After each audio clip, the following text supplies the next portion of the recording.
Շնորհակալություն, հարգելի գործընկերներ, սիրելի հայրենակիցներ, տեքստ էի պատրաստել Հայաստանի Հանրապետության այսօրվա մասին, բայց քանի որ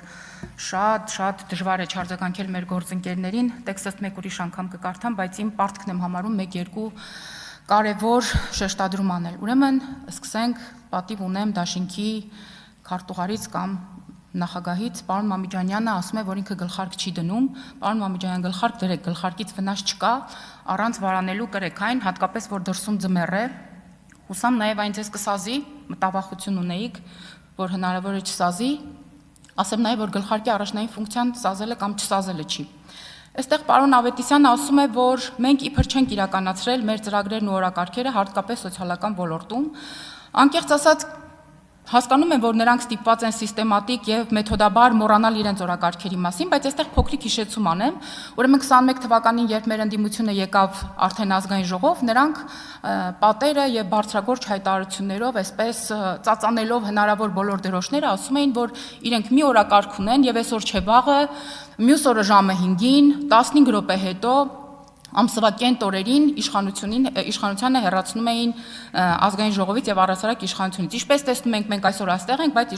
ընդդիմության շարքերը կարծես թե քիչ-քիչ նոսրանում են։ Եվ այստեղ մի հետաքրքիր բան կա, ես անկեղծ ասած չեմ հասկանում մեր ընդդիմադիրների այս խիզախությունը, համարձակությունը,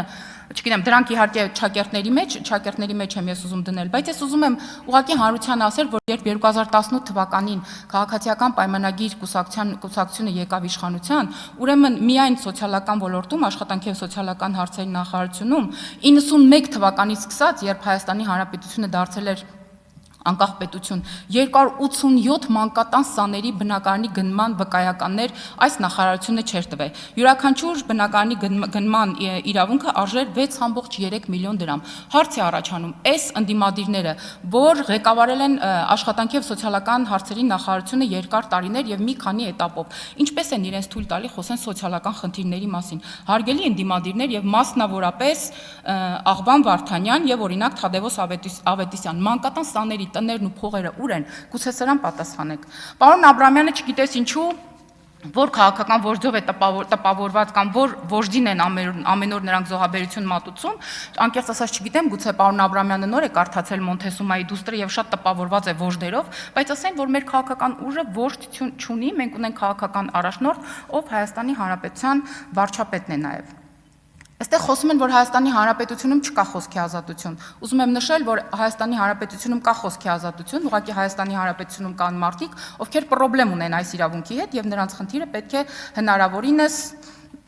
առնչել հենց այդ օրենքի հետ։ Իսկ Տիկին Գյուրեղյանին, գիտեմ, որ ժամանակս լրանում է, Տիկին Գյուրեղյանին մի բան կասեմ։ Տիկին Գյուրեղյանի եւ Տիկին Գալստյանին։ Տիկին Գալստյան եւ Տիկին Գյուրեղյան, դուք գիտեք Հայաստանի Հանրապետությունում տարբեր համայնքներում եւ մարզերում հայ առաքելական եկեղեցին ինչ գույք է սեփականացրել կամ անվարձահատույց ստացել։ Օրինակի համար ասեմ, որ Չարենցավանում